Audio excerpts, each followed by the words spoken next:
নমস্কার, আপনারা দেখছেন তকমা নিউজ আর আমি অম্বর ভট্টাচার্য। এই মুহূর্তে কথা বলবো সোনারপুর উত্তর বিধানসভা নিয়ে, যেখানে এবারের তৃণমূল কংগ্রেসের 4 বারের প্রার্থী এবং 3 বারের বিধায়ক, মানে 15 বছরের বিধায়ক ফিরদৌসী বেগম।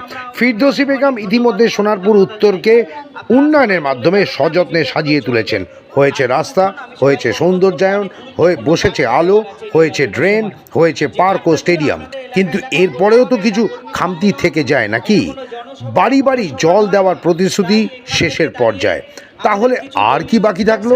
2026-এ তিনি ভোটারদের কাছে পৌঁছে যাচ্ছেন বর্ষার জমা জল থেকে মুক্ত করার আবেদন নিয়ে। খেয়াদা 2 নম্বর গ্রাম পঞ্চায়েতের ইকো ট্যুরিজম পার্ক হতে চলেছে। বঙ্গবাসী, যোগেশচন্দ্র কলেজ, বলরামপুর মহাবিদ্যালয় এবং রানিয়ায় হিন্দি বিদ্যালয়ের তৈরির কাজ এগিয়ে গেছে।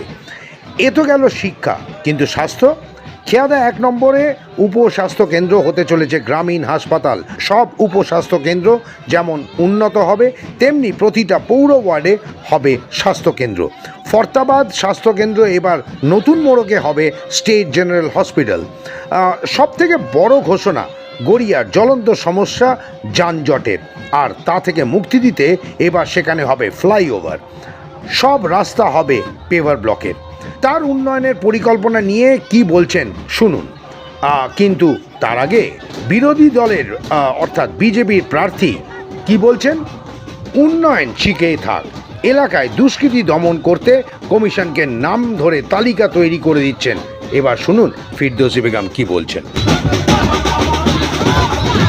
কথিত হচ্ছে যে খেয়াদা 2 গ্রাম পঞ্চায়েতে আপনার একটা প্রজেক্ট ছিল ইকো ট্যুরিজম পার্ক, মানে পর্যটন শিল্পকে আরো উন্নত করতে। আমার সেটা চলছে, বেশ কিছুটা কাজ করেছি, বাকিটা নতুন করে সরকার আসবে, আমরা আবার পুরোটা কাজ করব।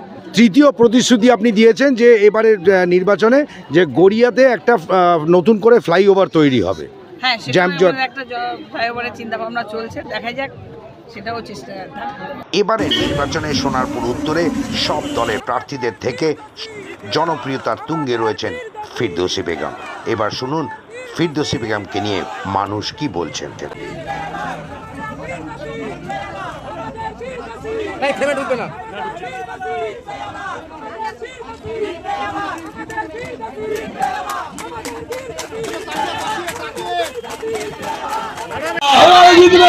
যতই করো হামলা, জিতবে